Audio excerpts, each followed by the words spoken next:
All right, I'm going to start with sharing my screen and what our goals are for today. We're going to be talking about Texas CPA eligibility and MS Accounting and Analytics degree. These are based on the Texas rules that are in effect right now, and they've been in effect since January 1st of 2024.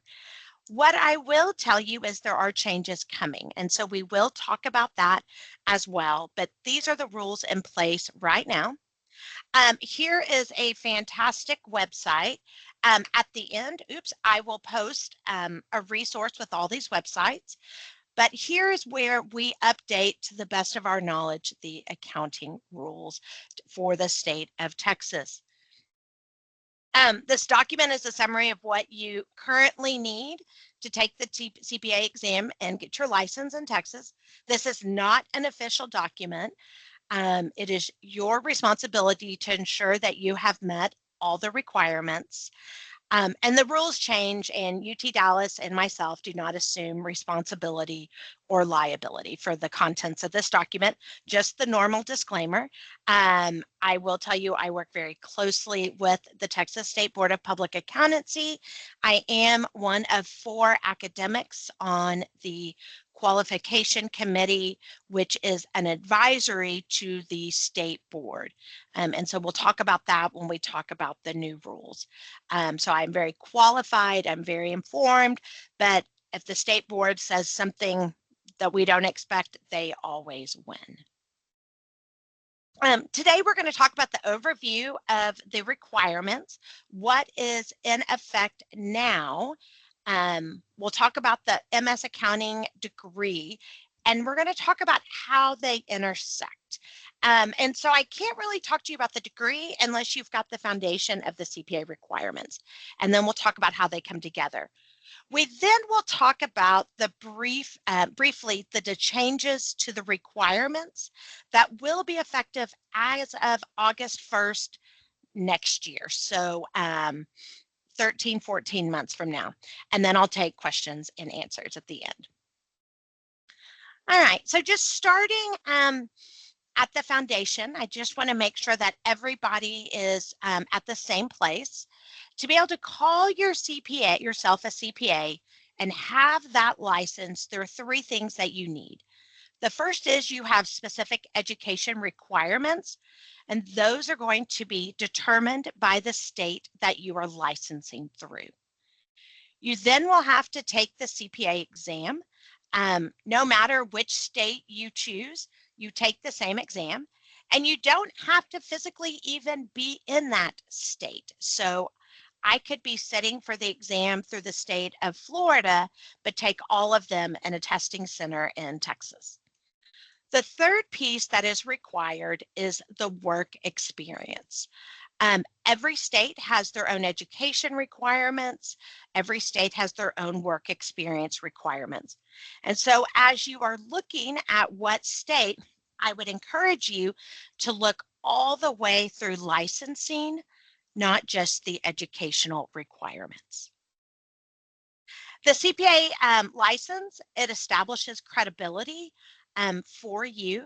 When I tell people, oh, I'm a CPA, they automatically have a different expectation and assumption about me, which is very positive.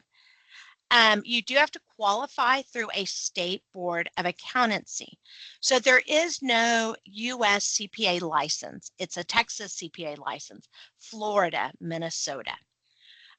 Some states outsource the exam application and qualification process to the CPA Examination Services, which is a part of NASBA. So if you are looking at a state, you'll need to find if they're like Texas, where they do all of their administration in-house in Texas, or if they use NASBA. Do I need a Texas license? The requirements in Texas are some of the most stringent, and the answer to that is it depends.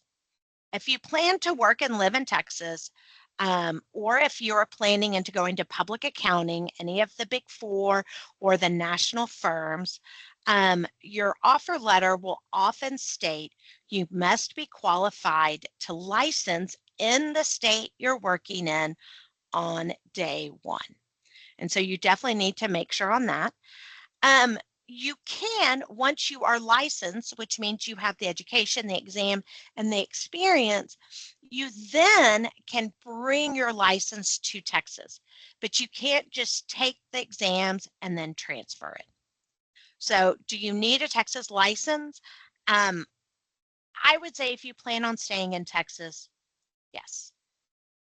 All right, what are the requirements? So the requirements to test and then to be able to license in the state of Texas as of January 1st, 2024 are below. We will talk about the changes coming as of August 2026, so in 13 months.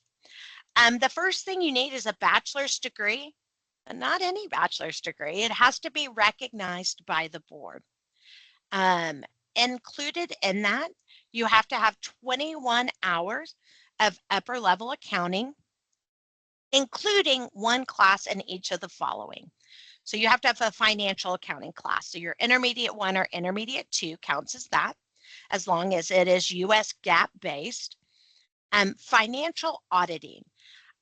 Financial auditing is one of those that's kind of become an issue because it can't be the internal audit and it cannot be the advanced audit if the advanced audit requires the financial auditing as a prereq. It's way too specific. A taxation course must be US based and an accounting information systems data analytics course. In addition to the upper level accounting, you also need 24 hours of upper level business courses. And included in there is the 2 credits of communication. For those of you who maybe are career changers and do not have an undergrad in business, this is sometimes an issue. And so we'll talk about that.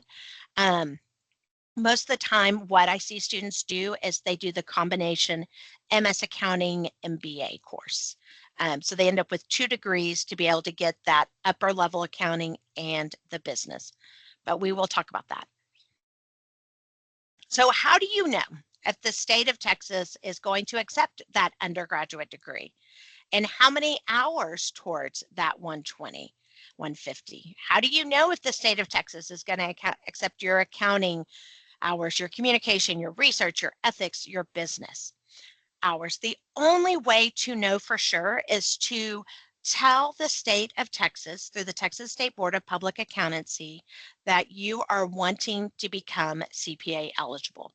And the process is called the application of intent.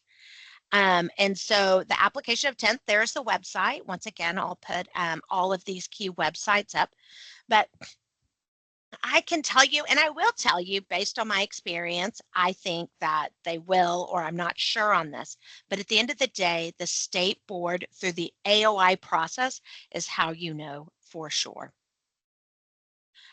If you have an international undergraduate degree, your education must be evaluated by the Texas State Board of Public Accountancy. If they are working with you and they do not have enough experience to evaluate your international coursework, they will tell you.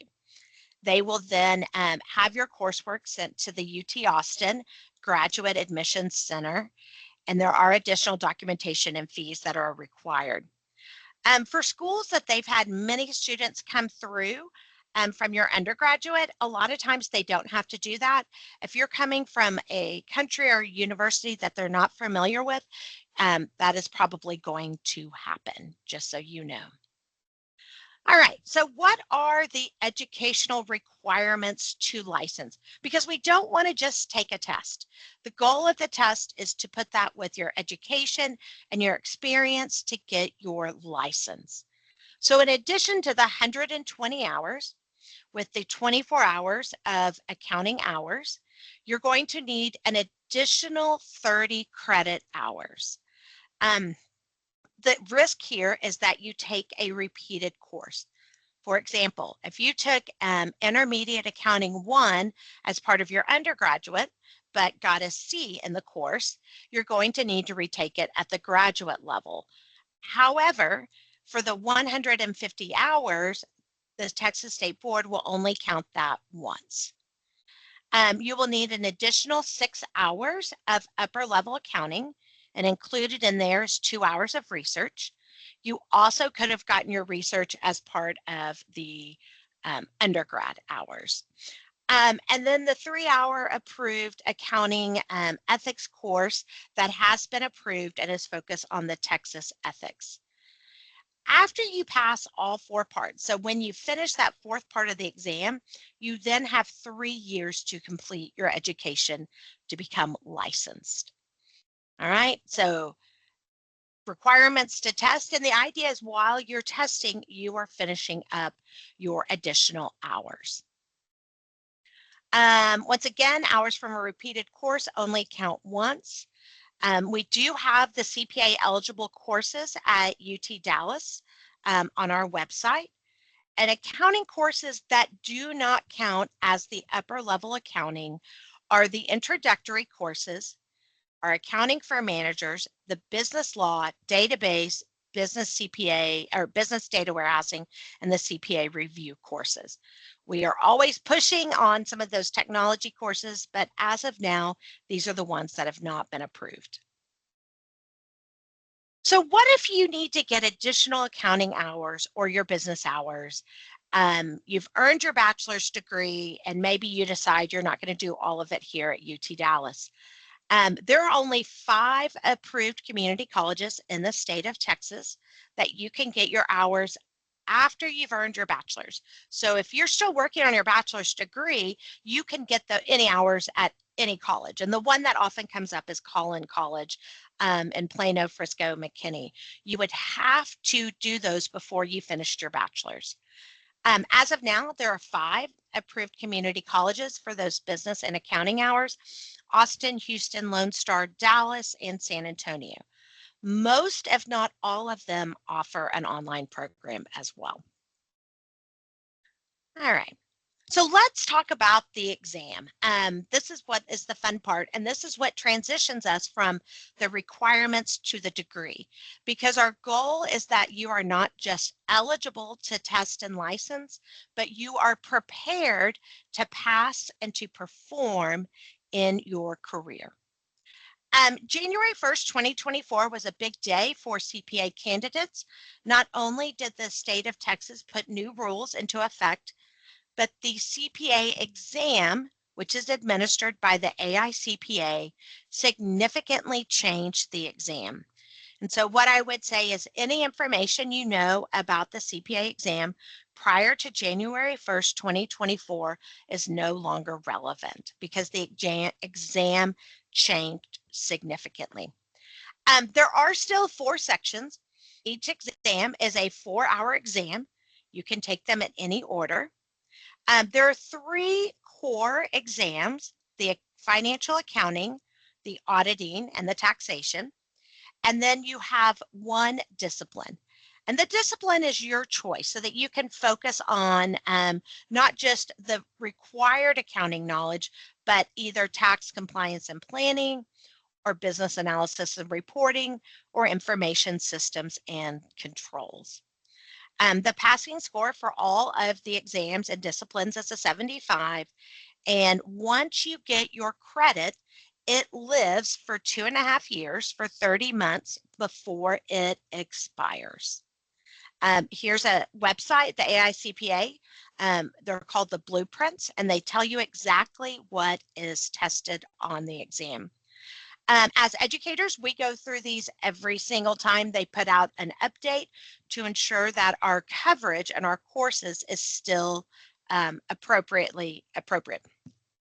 All right. Looking at the pass rates. And so this is where we're going to begin to talk about the track selection and whether or not you need a master's degree. Since January 1st of 2024, for the new CPA exam evolution, the pass rates for audit and FAR are below 50%.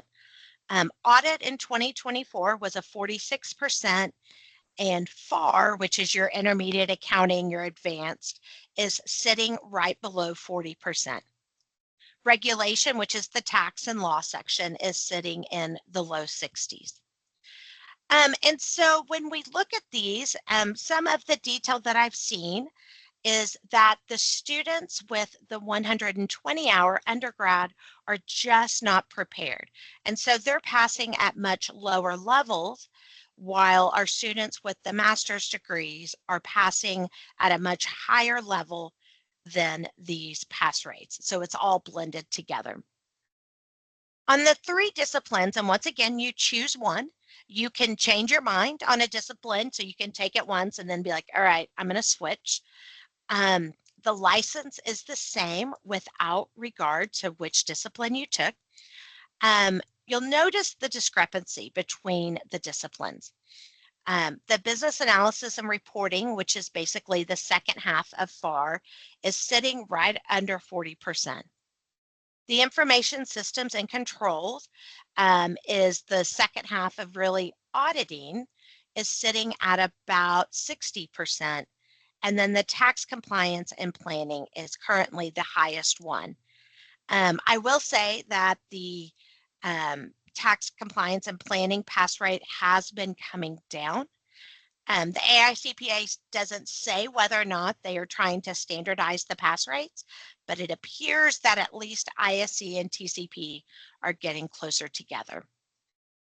Because of these disciplines, the differences in the pass rates, I recommend that if you're a tax person and looking at tax, to do TCP. And then I recommend that my corporate accounting, my financial reporting, my audit people all look at the ISC, because the ISC, the IT component and controls, is integral to everything. All right, so taking that understanding of the CPA requirements and looking at those pass rates, how does that blend into the MS Accounting and Analytics degree? We have one degree, but we have 5 different tracks. And so we'll walk through what that means. The first track is Advanced Professional Accounting. This is really for those students that had an undergraduate degree in U.S. accounting, and is maybe a full-time student during the day, because we have our CPA review courses, which are offered only during the day. Track 2 is our professional accounting track. This is for students who are looking towards CPA, but maybe had an international degree, so they're going to have to take all the accounting hours here, or a student that has a U.S. undergraduate degree but non-business. So this is my music majors, my math majors, my biochem majors. Our track 3 is our risk assurance. We have an internationally known and ranked internal audit program that we're very proud of here at UT Dallas. And for students that maybe aren't CPA focused, but more of looking at the internal audit, we recommend track 3, the risk assurance. Track 4 is the accounting analytics track. This is definitely our most flexible track, but it's not as focused on CPA eligibility. And so while it might give you the most flexibility, it doesn't necessarily get you all the things you need for CPA eligibility to both test and license in Texas. And then track 5 is our research foundations. That's for students that are looking to go straight into a PhD program after they finish their master's and are not focused on a CPA or internal audit. For all of our tracks, they're 36 hours, so 12 classes plus this one required credit hour. This is our Mass 6102 professional development. And I really recommend this course for you if it's required.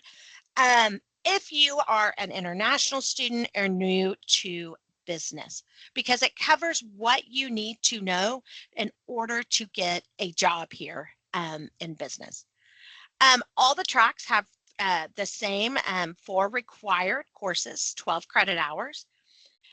Each track has related core requirements, and then each track has related free electives. Some of them are very defined what they are. Some of them you have more flexibility. All right, let's talk first about the 6102.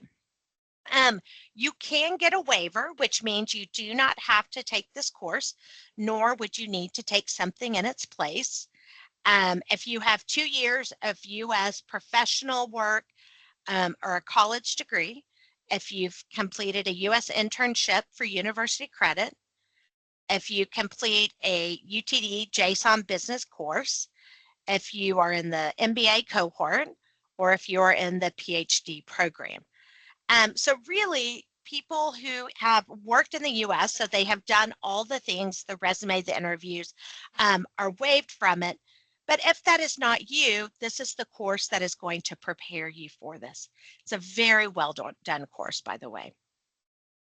For all of our degrees, all tracks, the 4 required courses are your intermediate 1 and 2.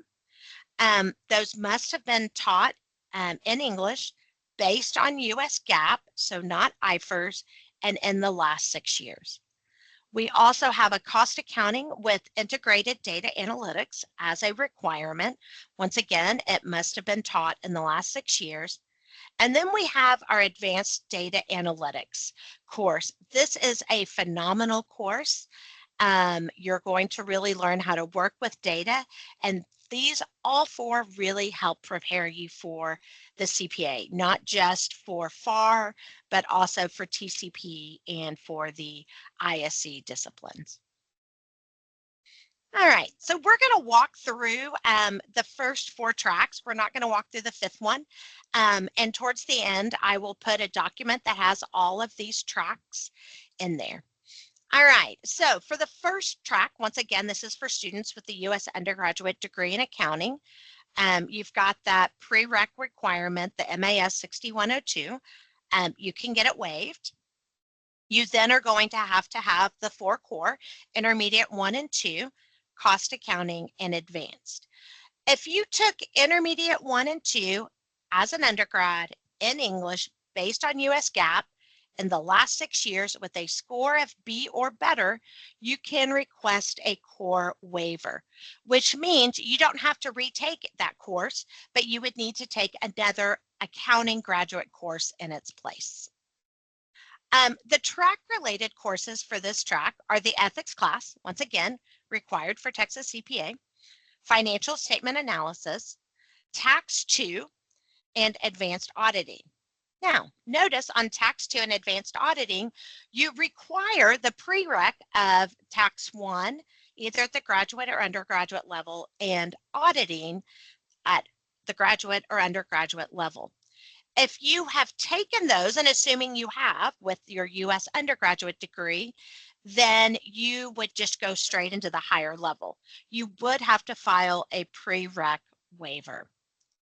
You then have your 4 track-related elective courses. The first 3 are 2 hours each, which are our CPA review courses. We currently teach 1 in the second half of the fall and then 2 in the spring. For this academic year, we're going to have audit in the second half of the fall. In the spring, we're going to have reg the first 8 weeks and then FAR the last 8 weeks. You then are going to have, so that's 6 hours, and then you will have 2 additional electives, and these are the ones that we can choose from. Advanced financial reporting, plannings and control, business valuation, governmental or analytical review.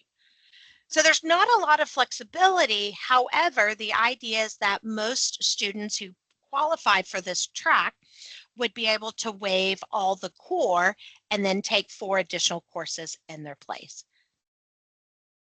We then have track 2, which is our professional accounting, and this is primarily for international business degrees or a non-business undergrad.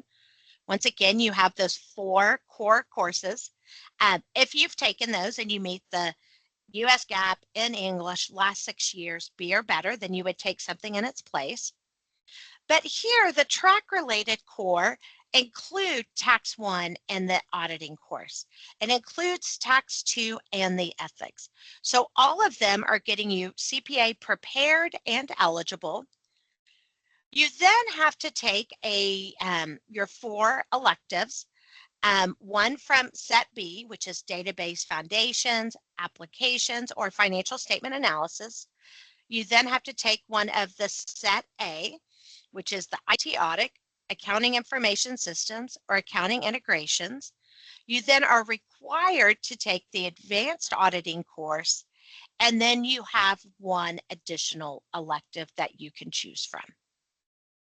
So it's pretty set, but the idea is that it's getting you all the little things that you need. Notice here that this says C1 and C1.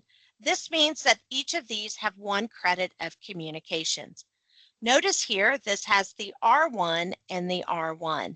This is getting you 1 credit of the research, which is what you're required currently to license in Texas. Track 3 is our risk assurance. This is for those that are maybe not as focused on CPA, but are more focused on the internal audit program. And then track 4 is our most flexible, but it's not as focused on CPA eligibility. This is our accounting analytics. Once again, you've got your 4 required core. You then have your track required core.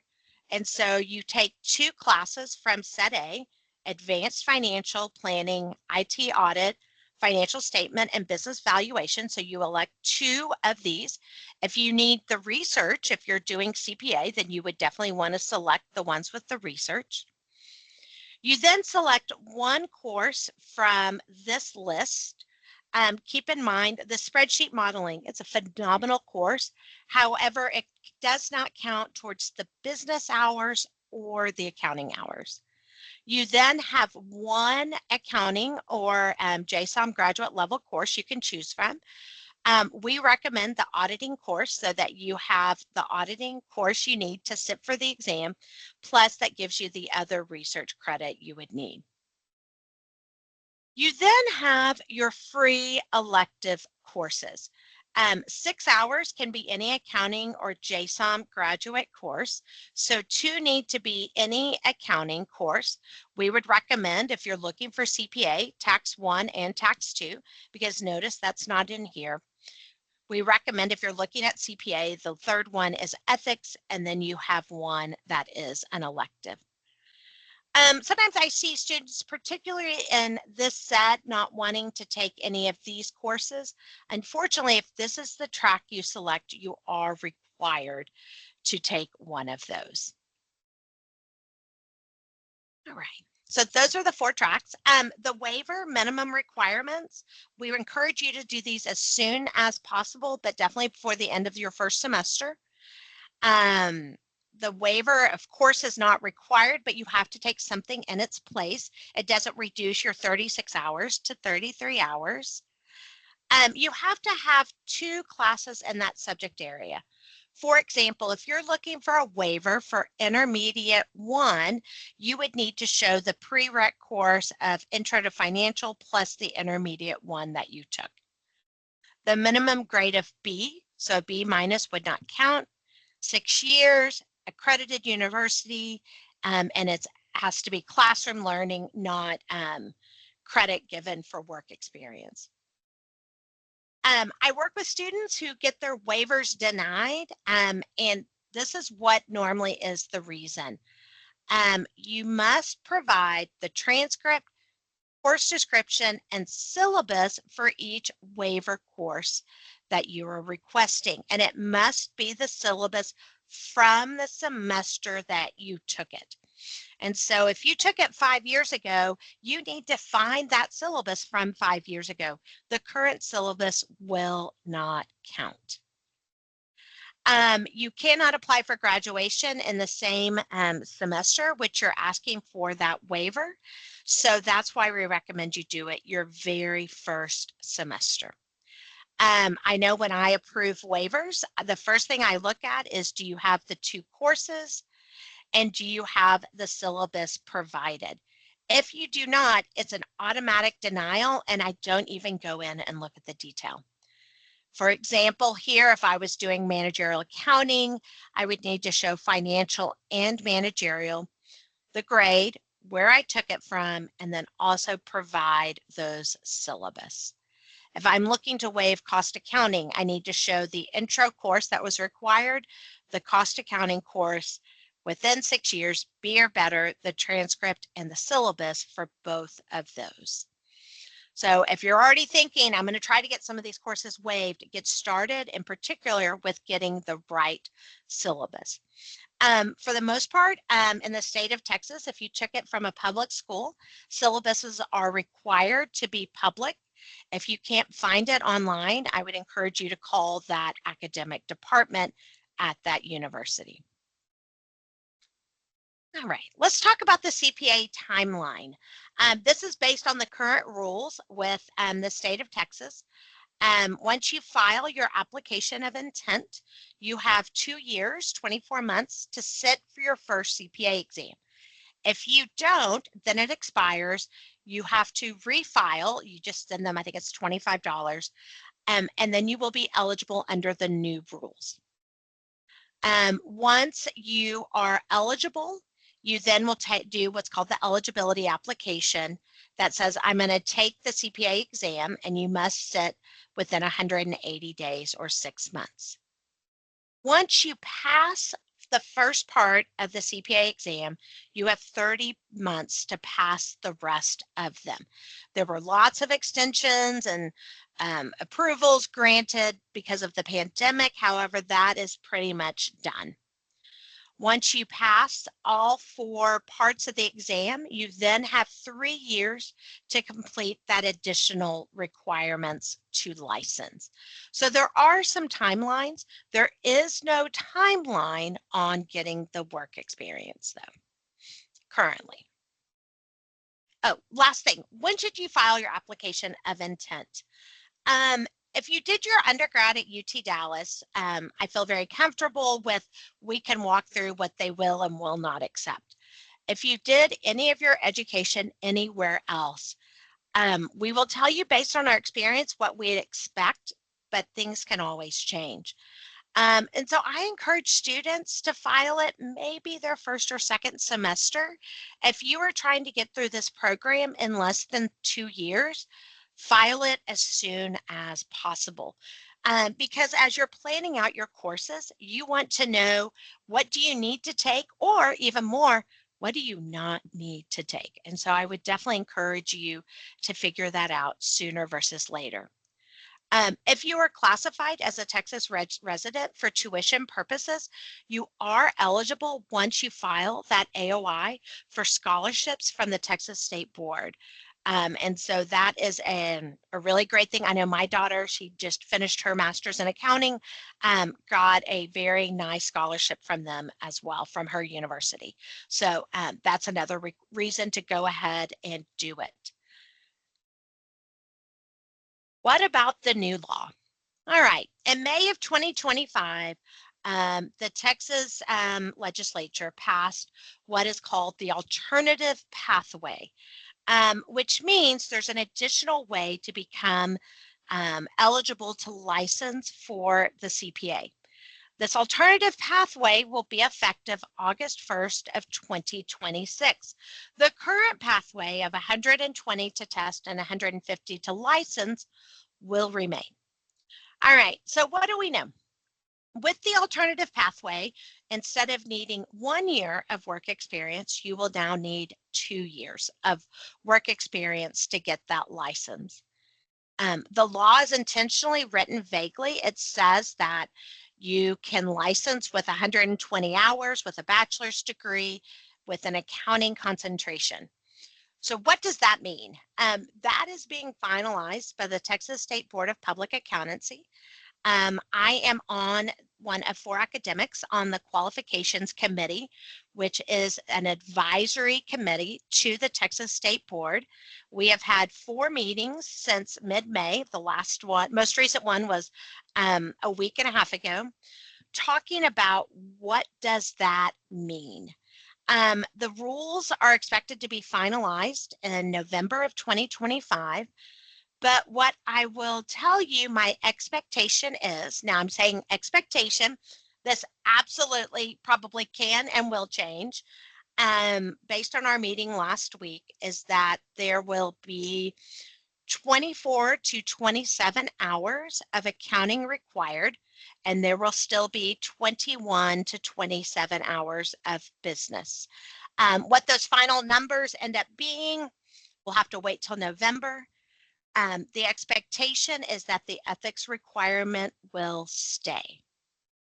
The communications and research requirements, there's a possibility they go away, but those might stay. So we don't know yet. The current pathway for the 120 to test and the 150 hours to license will remain. Once you have that, you only need 1 year of work experience. However, I do expect those rules to change. Perhaps the communications and research, perhaps 1 or 2 less business courses, perhaps 1 or 2 more accounting courses. So stay tuned. I would say plan as you are based on the current rules. If you have filed your AOI prior to August 1st, 2026, you will be locked into the current rules as long as you sit within the 2 years. Once we know the rules, you may decide that it's advantageous for you to wait. And so I would say wait to file after August 1st of 2026. The other thing we know is historically, the Texas State Board has allowed for a transition provision for active AOIs. Will they do that here? We don't know. So stay tuned. Definitely as soon as the new rules are finalized, we will be holding information sessions and making sure that you have the information that you need to make the right decision. Looking at the content of what is in the CPA exam, thinking about the CPA evolution and the change, the decrease in the pass rates, I don't quite understand the thinking that we've made the exam harder and the education requirements lesser. Anyway, more to come on that. All right, so now I'm going to open it up to questions. Here are some key websites. I would encourage you to go ahead and take a screenshot of this. The Texas State Board of Public Accountancy is first because at the end of the day, it is the one that has all the rules. The blueprints, the AICPA exam content, this website tells you what is tested in each section. It also tells you what level, whether it's at the remembering, understanding, all the way up to the analysis. The MS Accounting mailbox is msaccounting@utdallas.edu.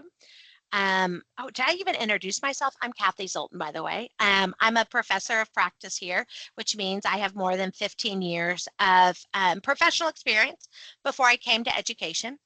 I've been teaching for 14 years now. And I'm currently an advisor. This is not a long-term plan. I'm just filling in just because we've had some changes here. Course listings for previous semesters, current semesters, and the syllabus can be found at coursebook.utdallas.edu. Advising forms that you need for waivers for the MAS 6102 or the other ones can be found on the Jindal advising site. And then on the accounting webpage here at UT Dallas, we have a list of our CPA eligible courses. And so some really great resources for you. Obviously, as graduate students, there's an expectation that you have ownership of what is going on. We are happy to help and answer questions, but it's definitely important that you know where to go for all of that. All right, so let me see if we have any questions in the chat. All right, I'm going to go ahead and end the recording.